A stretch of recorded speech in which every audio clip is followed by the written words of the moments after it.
Shalom, Assalamualaikum, Om Swastiastu, Namo Buddhaya, dan salam kebajikan. Sebelumnya, selamat pagi Pak Heri Firmansyah selaku dosen mata kuliah hukum pidana dan teman-teman yang sedang menyaksikan video ini. Perkenalkan, nama saya Carmela Kelvianto dengan NIM 205220114.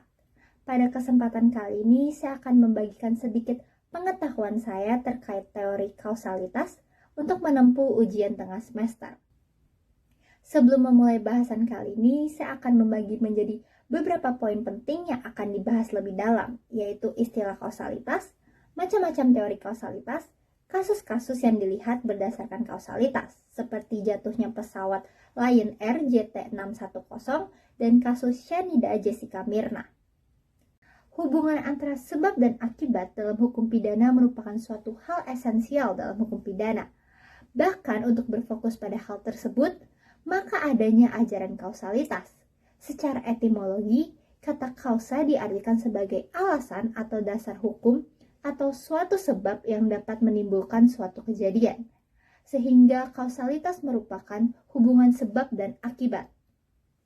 Seperti yang telah disebutkan sebelumnya, bahwa kausalitas merupakan keadaan sebab akibat di antara suatu peristiwa-peristiwa. Jika ada peristiwa A, peristiwa B, peristiwa C, dan peristiwa D, dan terjadinya suatu perbuatan pidana, maka akan dilihat dan diselidiki dari keempat peristiwa tersebut, manakah yang paling salah dan paling menjadi penyebab terjadinya akibat hukum tersebut. Kausalitas menentukan pertanggungjawaban pidana seseorang dan dapat membantu penuntut umum beserta hakim menjadi lebih cermat dalam menjatuhkan putusan dalam suatu perkara. Sehingga teori kausalitas ini memiliki manfaat bagi para hakim. Begitu juga dalam konsep hukum pidana, ajaran kausalitas lebih banyak digunakan untuk delik material. Apa itu delik material? Delik material merupakan perbuatan yang menyebabkan akibat atau konsekuensi tertentu di mana perbuatan kalian tercakup dan tidak tercakup sebagai unsur dalam perumusan delik. Teori kausalitas itu sendiri terdapat 4 macam teori. Pertama yang akan dibahas yaitu teori conditio sine qua non atau ekuivalensi, yang merupakan setiap syarat sama nilainya untuk timbul akibat. Teori ini dikemukakan pertama kali oleh Von Bury dan merupakan doktrin yang paling tua, di mana mengawali diskursus tentang ajaran kausalitas yang memiliki arti bahwa teori ini mempunyai syarat mutlak. Teori ini menyamaratakan semua kejadian yang memiliki andil dalam perbuatan tersebut. Sebagai contoh, A dan B merupakan teman satu pekerjaan. A sedang bermain di rumah B. Saat sedang di garasi mobil, B membunuh A menggunakan palu. Palu tersebut didapat oleh B dari C, yaitu saudara B. C membeli palu tersebut dari pedagang perkakas, yaitu D. D sebagai seorang pedagang memesan palu tersebut dari pembuat palu yaitu E. Berdasarkan teori ini, yang dapat dipertanggungjawabkan secara pidana atas kematian A yaitu pihak B, pihak C, pihak D, dan pihak E. Tetapi untuk teori ini di zaman sekarang dianggap kurang relevan atau sudah masa lampau, karena tidak mungkin semua orang disebutkan dimintakan pertanggungjawaban pidana. Apakah E sebagai pembuat palu tahu bahwa palu tersebut digunakan untuk membunuh orang? Atau begitu juga dengan D sebagai penjual, apakah ia tahu bahwa palu tersebut dibeli untuk membunuh orang? Setelah teori ekuivalensi, maka muncullah teori generalisir dan teori individualisasi, yang mencari batasan antara syarat dan mustahab. Teori menggeneralisasi adalah syarat yang menurut keadaan normal untuk menimbulkan akibat atau menimbulkan akibat. Teori ini dianut oleh Von Kris dan Pompe dan terbagi menjadi subjektif beserta objektif. Contoh subjektif yaitu E melakukan penganiayaan ringan terhadap F. F yang mengalami kesakitan di bagian tangan mencoba mencari pertolongan dengan pergi ke rumah sakit dengan berjalan kaki. Saat sedang berjalan, F ditabrak oleh pengendara motor yang sedang ugal-ugalan di jalan yaitu G. F meninggal di tempat. Berdasarkan penentuan subjektif Von Kris, maka terdapat rantai peristiwa sebagai berikut. E melakukan penganiayaan kepada F. F merasa sakit sehingga ia berjalan ke rumah sakit. G menabrak F yang sedang berjalan. Menurut perbuatannya harus dilihat dan diperhitungkan mana perhitungan yang layak yang dapat menimbulkan kematian. Maka perbuatan ketigalah yang menimbulkan akibat mati. Berdasarkan itu, subjektif pelaku dalam hal ini adalah pihak G. Selanjutnya, berdasarkan objektif yaitu mengingat-ingat keadaan sesudah terjadinya akibat. Sebagai contoh, A bertengkar dengan B. Saat bertengkar, B memukul kepala A. Pukulan ke kepala tersebut seharusnya tidak menyebabkan kematian. Namun, A meninggal. Saat dokter memeriksa, ternyata A sedang dalam keadaan darah tinggi dan mengalami pembuluh darah pecah. Dokter menjelaskan bahwa orang yang sedang mengalami darah tinggi ketika kepalanya dipukul dapat menyebabkan orang tersebut mengalami pembuluh darah pecah yang menyebabkan kematian. Sehingga berdasarkan objektif, A bisa dimintai pertanggungjawaban secara pidana karena menganiaya yang mengakibatkan kematian.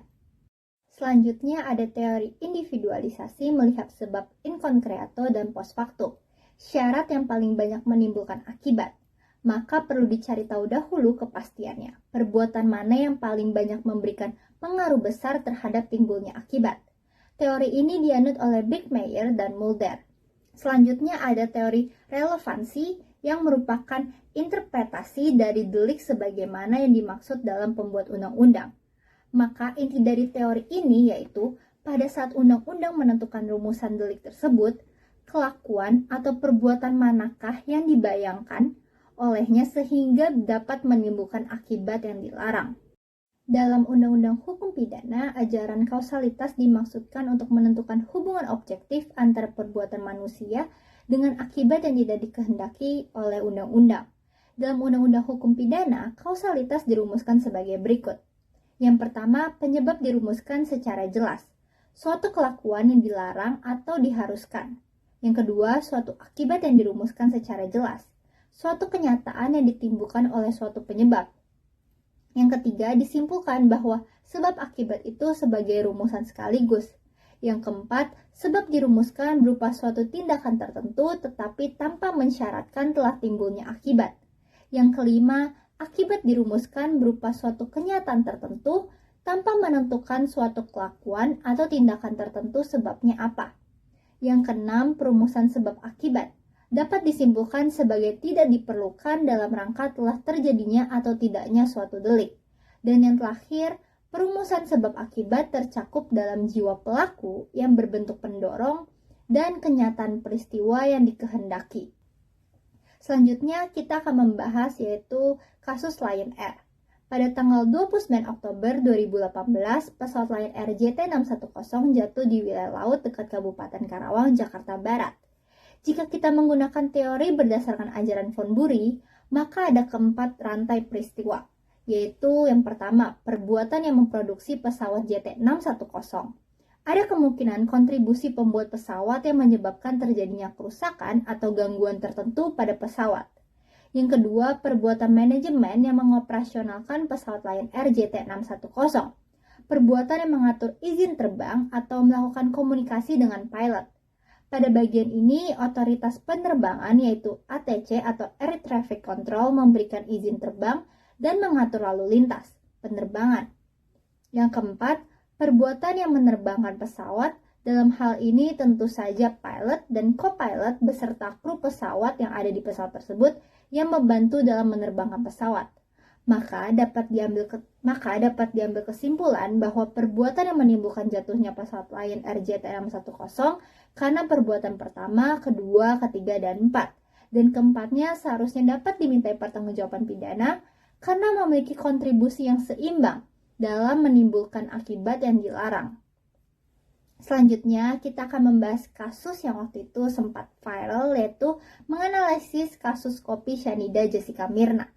Seperti yang diketahui bahwa Jessica Kumala Wongso yaitu tersangka dituntut melakukan tindak pidana pembunuhan terhadap Wayan Mirna Salihin alias Mirna. Jessica dituntut karena memasukkan racun natrium cyanida ke dalam minuman Vietnam Ice Coffee milik Mirna. maka Pengadilan Negeri Jakarta Pusat menjatuhkan hukuman dengan 20 tahun penjara terhadap Jessica. Jika dianalisis menggunakan teori kausalitas, maka terdapat rantai peristiwa sebagai berikut. Pertama, perbuatan penjual cyanida karena perbuatan yang menjual cyanida menjadi faktor penyebab. Jika dia tidak menjual cyanida, maka kemungkinan Mirna tidak akan meninggal. Kedua, perbuatan orang menjual kopi. Perbuatan menjual dan menghidangkan kopi juga termasuk atribusi meninggalnya Mirna. Yang ketiga, tindakan memasukkan cyanida. Yang keempat, meninggal. Maka rantainya yaitu penjualan cyanida atau penjualan atau penghidangan kopi, tindakan memasukkan cyanida, dan meninggal. Selanjutnya, jika kita analisis berdasarkan teori menggeneralisasi dan teori individualisasi. Yang pertama, terdakwa menghubungi korban melalui WhatsApp. Yang kedua, terdakwa mengajak korban Mirna bertemu di restoran Olive. Yang ketiga, terdakwa datang lebih dahulu dan memesan minuman untuk korban. Yang keempat, terdakwa memasukkan cyanida. Yang kelima, korban meninggal. Perbuatan keempat yang membuat adanya kejadian 5 yaitu korban meninggal. Sedangkan perbuatan 1-3 adalah perbuatan yang mendahului. Hakim dapat mempertimbangkan jika seseorang mati setelah makan atau minum yang telah diberi cyanida. Maka berdasarkan teori menggeneralisasi yang menggunakan perhitungan layak, cyanida tersebutlah yang membuat korban yaitu Mirna meninggal. Namun jika dilihat dari teori individualisasi, maka perlu diselidiki apakah jumlah kandungan cyanida dalam minuman tersebut dapat membuat orang itu meninggal. Pertanggungjawaban pidana pelaku pada kasus ini merupakan logika berpikir para hakim dalam membangun rangkaian perbuatan yang dilakukan terdakwa, sehingga rantai tersebut terhubung menjadi satu kesatuan dan tidak terpisahkan. Sekian pemaparan materi dari saya terkait teori kausalitas. Mohon maaf jika ada kesalahan dalam menyampaikan materi. Semoga video ini dapat bermanfaat bagi yang lain jika ingin mempelajari lebih lanjut mengenai kausalitas. Sekian dan terima kasih.